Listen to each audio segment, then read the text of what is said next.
Many thanks for staying on the program. Welcome back to the marketplace. Now, inflation rate for the month of March has dropped to 12.8%, recorded in February 2017. According to the Statistical Service, non-food inflation for the same month recorded 15.6% as compared with the 16.4% recorded in February. Now, Deputy Government Statistician Ba Wadie, who announced this, explained that activities in the transport and education sectors were contributory factors to this current rate. Were attributed mainly to declines in transport, basically to non-food inflation. Non-food inflation went down, and the key non-food non-food subgroups that recorded falls include transport, then health, education, and I think recreation and health. But between February and March, you haven't seen any much change in these sectors that you mentioned. So it's quite surprising that we are having them being the contributory factor to this rate. It's because of the method that we use in computing the inflation rate. These are year-on-year inflation rates. So we are comparing prices in this year's March to prices in March 2016. And the difference is what we are reporting, that when you compare the prices of these items to that of March 2016, these are the observed changes, percentage changes that we are getting. But apart from that, we also observed that between last month, February, and March, the prices of these items also came down. Are you also saying that the euphoria in the announcement of the tax cuts and some other policy measures by the government has an effect on this? It is possible, but we have not done any study to that effect.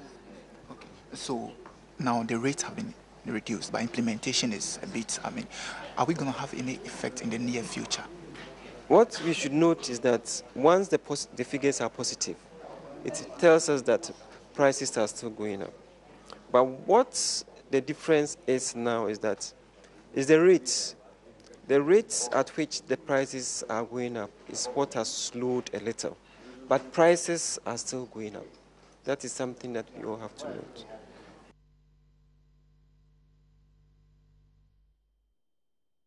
All right, so that was the government or acting government statistician Ba Wadie with those current inflation rates.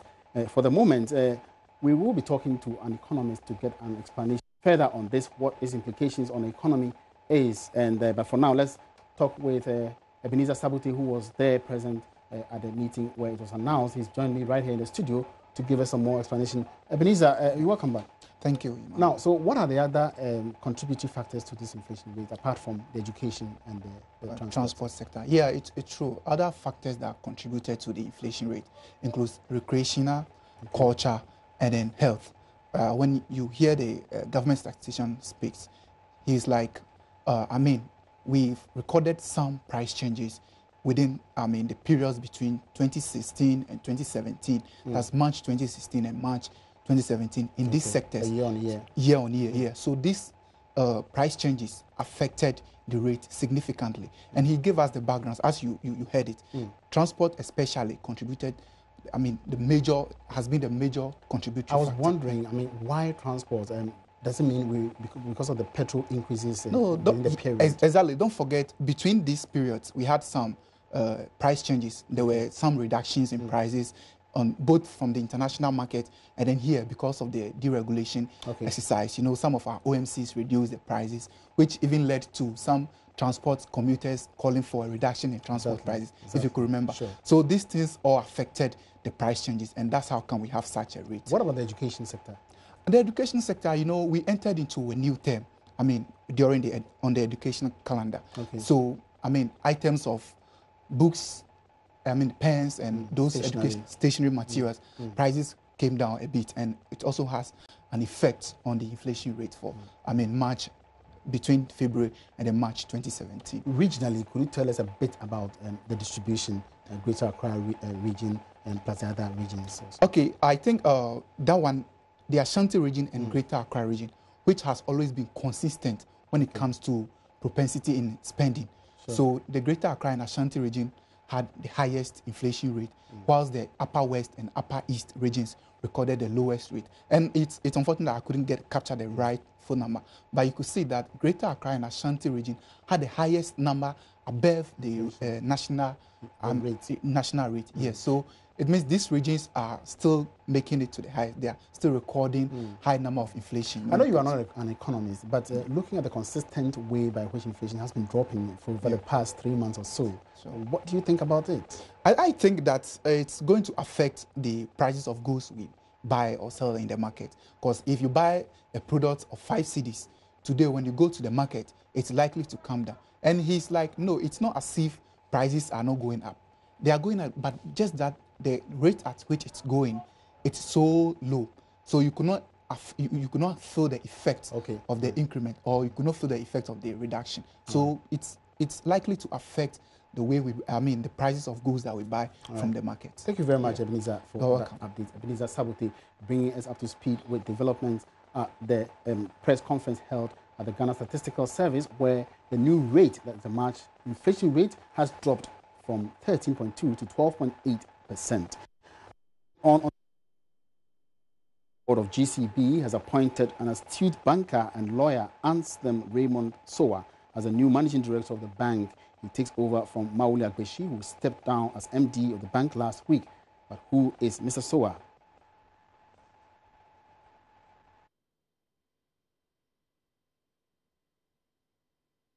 So, Mr. Sowa has worked with the City of London for 30 years, and he has been with the Ghana Commercial Bank London branch. He also held senior management positions in compliance, international trade finance, retail banking, business development, and UK capital markets.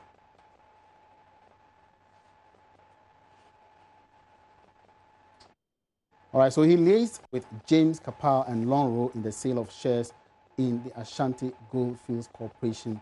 And other achievements include he was part of the team that drafted foreign exchange retention agreements involving Ghanaian gold mining companies.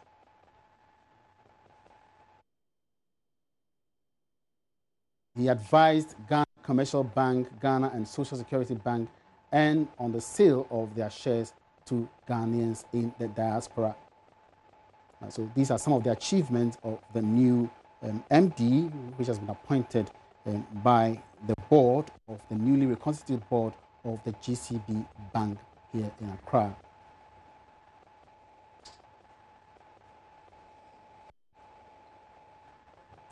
All right, so still on the marketplace, away from the GCB issue, the bloody clashes that ensued between the Konkomba and Dagoma settlers in the Agbogbloshie market area on Tuesday has resulted in a slowdown in business activities in the area. Traders are dealing with authorities to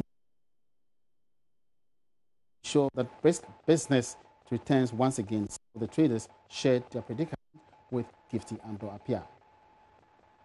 One of the drivers, and I just spoke to him, he says that he's calling on the security personnel here to clear the road so that he can go ahead and do his business. He's been here since 5 a.m. and it's just getting to, just about 9:30. He's been here for a few hours and he wants to move. Right now, it appears that there's a little way being made there. It's not very clear, by the way. It's still choked as it is, and he is stuck here, unable to move, and he's not happy. What he's saying is that he's calling on security agencies to speak to these people, speak to the Dagoma and Konkomba people to stop, the incessant fight, so the people like him who have come from other parts of the country can enjoy working around here. He says it's for the Volta region, but as you can see, he is stuck.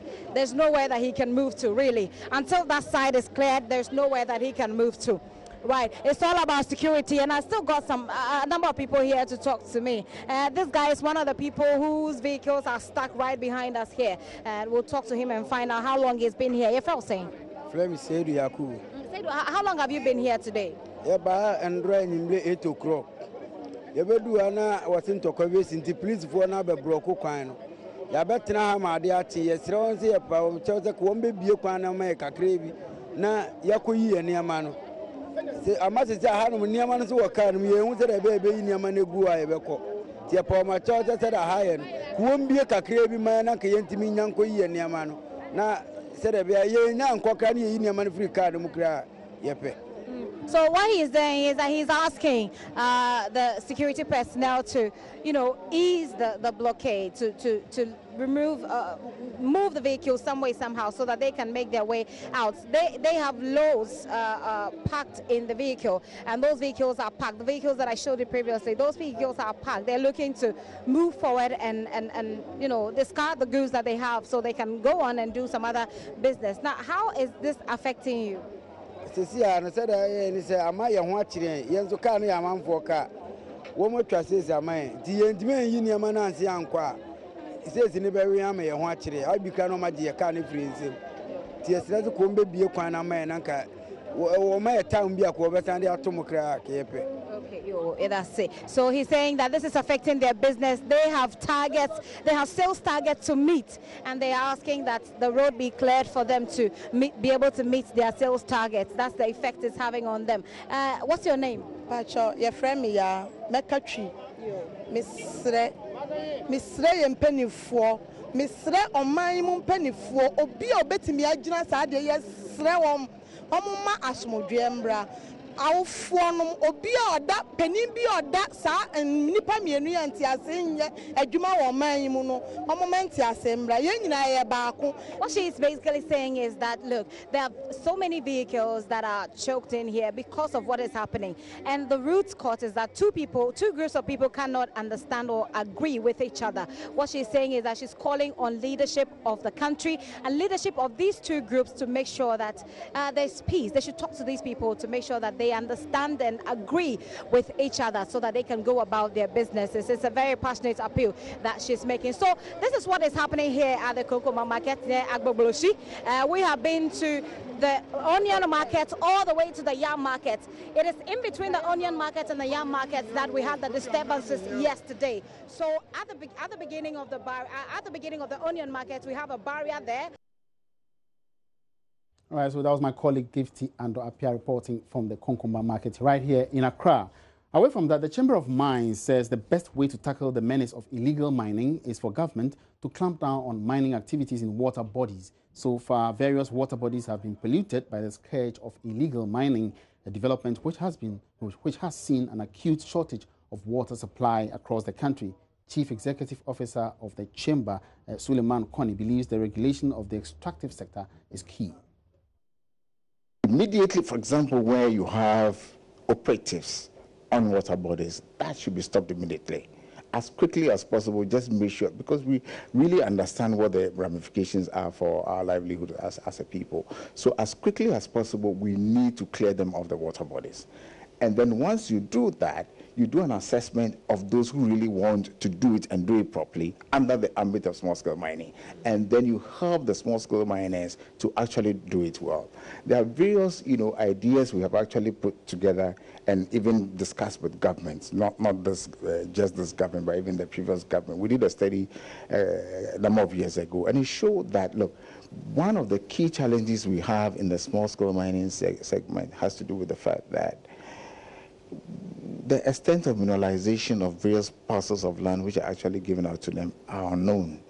And mining is based upon science and, and without knowing the extent of mineralization of the land, then the activity becomes quite speculative. So one of the key recommendations is that whoever is responsible, whether it's government or even the operatives themselves, we should start from exploration. In fact, what we have said is that, look, small-scale mining is a smaller version of what the large-scale mining companies do. So mining for us is mining. And if the processes of exploration is where you actually have to start from, so be it. I think that is where we should start from, because once you do exploration, you have some foreknowledge about the extent of mineralization. Immediately, you reduce the risk of the entire business. Meanwhile, the Chamber of Mines is also arguing that Ghana's diamond resources can be maximized if only government repositions the sector to reap in the desired results. Gold remains the key source of revenue for the country, but President of the Chamber, Suleiman Koni, says the diamond sector could also help boost significantly. Now, if stakeholders of the mining industry come together to make it more competitive. Diamond has not been able to attract, the kind of investment you would expect, especially compared to gold. Gold has attracted lots of FDIs, and unfortunately, we've not had that with the diamond situation. I think it's a question of repositioning and promoting and ensuring that we do the kind of pitch that would help us to attract, the kind of investments which would go into diamond. But truth be spoken, Ghana is awash with gold. Ghana has lots of gold compared to diamond and other minerals. So I'm not saying because of that we should not attract investment into diamond, but when you're doing the comparison, it's important to actually put this in context to acknowledge that in terms of the resource base, Ghana has lots of gold compared to diamond. But I want to emphasize that we need to probably reposition our pitch when we go out there promoting for investment and ensure that we're able to get some tidy and decent, FDIs coming into diamond so that they can help us to increase the production of diamond. As we speak, diamond is largely, or 100% produced by small-scale miners, and to actually increase production, you need that capital, that muscle, to ensure that you have the economies of scale. So I think it's something we need to do. I know that government has been trying to get investors to come into the area. It's been quite difficult, but we shouldn't lose hope. Probably we need to change tact and then ensure that we do the kind of promotion that will help us to identify and attract the requisite investment into the diamond segment of the business. But can you help us with the potential that this very resource could, help the economy of Ghana with? Actually, it would. Once you have a resource, at least you get very good employment, you get taxes paid, communities would also benefit, and so on and so forth. Again, it's a question of value addition. What do you want to use your mineral resources for? Is it just for export, or you want to set up industries which can transform that into usable products and so on and so forth? So Yes, so live on the marketplace, and moving back to one of our headline stories, some investment analysts have defended governments over a decision to raise more than $1 billion from a single investor in a historic bond issue. The state earlier this month raised over $2 billion in 4 separate bond sales, including the 15-year government paper. However, some market players and former Deputy Minister, Finance Minister Ato Forson, have criticized government on the cost of the bonds and failure to spread the risk. David Tete is the chief executive of the investment firm Carl Brokers and is one of those investment analysts who disagrees with arguments against the bond sale. He joins us on the line to explain further why his position. Good afternoon, sir. Welcome to the marketplace. Good afternoon, and thank you for your invitation. Now, you believe it is not risky to actually, target one single investor to buy or to rake in some funds for government. Why is it so? Well, let me clarify that position. I'm not saying there's no risk in having one investor. What I sought to do was to put this in perspective. Okay. That the government of Ghana needed to raise long-term funding and was out in the market and put out a 15-year bond. You got one investor that subscribed for almost 95% of the bond, which made the bond successful. Looking at it from the position of Ghana, it was okay and it was acceptable for us to accept the bid from that investor. I say so because this bond is listed on the market. Any investor that buys it is free to trade on the secondary market and will be selling it to another investor. Ghana as a country takes in the deposit and has to work with this over 15 years to deploy the capital while paying interest over the period. The bond, as it is, has a call option, which means the government of Ghana has the option to call it in as it deems fit. There is no put option, which means that the government does not have to pay back the asset when it is not ready. All right. So, do you think that the between 18 and 19% coupon rate is quite attractive for us as a nation? Let me say that people have confused that rate as being on the dollar. These bonds were issued in fees, and so the interest rate on the bond is payable in fees. All right. Now, so what actually happens if that investor, decides to offload the shares in the short term before it matures on the market? Well, if the investor wants to offload, there's one of two things. If Ghana's economy management fundamentals improve, the risk appetite for Ghanaian investment would be higher. And so the investor would be able to sell at a better yield on the market and would make a margin. If the fundamentals deteriorate further, the investments may not be as liquid as the investor expects. But the sale or otherwise of that investor's holding in government securities is at the discretion of that investor, and he would, at the discretion and risk of that investor. So he would have to find a suitable buyer for his investment. All right. So finally, before you go, what's your take on the fact that the country continues to borrow from the capital markets, and some people have really, kicked against this direction? Well, it is acceptable that the debt levels are quite high for the country, but it looks like the only way out is to try and lengthen the terms of repayment while working to fix the fundamental structure of the economy. All right. Many thanks for your attention, David Tete. David Tete is CEO of investment firm Carl Brokers, and he's been sharing his thoughts on the decision by government to actually target a single investor to buy some shares. Now, moving on, entrepreneur Joshua Tete is inspiring eco-friendliness by recycling dry coconuts into useful household items and gift packages, to mention but a few. He is the founder of startup company Akoshi, which literally translates as coconut. How are the coconuts recycled, and what inspired this innovation? We'll find out in today's episode of the Joy Business Fund. But before then, here's a teaser.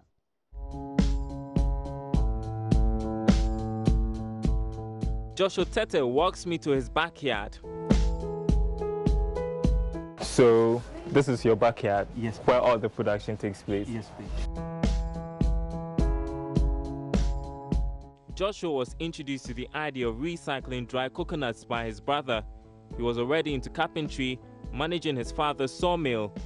Fascinated by the idea, Joshua decided to give it a try, and that's how Akoshi started. This is what gets transformed into that. Yes. How is it done?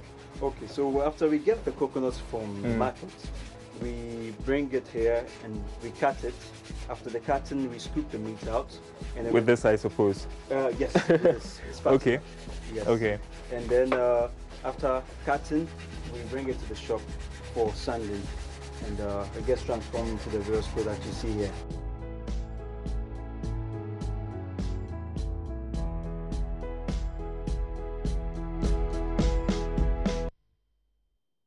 So you get a full story on the Business Live on Joy Business Fund tonight at 5 p.m. Joy News. And that's a wrap for this afternoon's edition of the Marketplace. Many thanks for watching.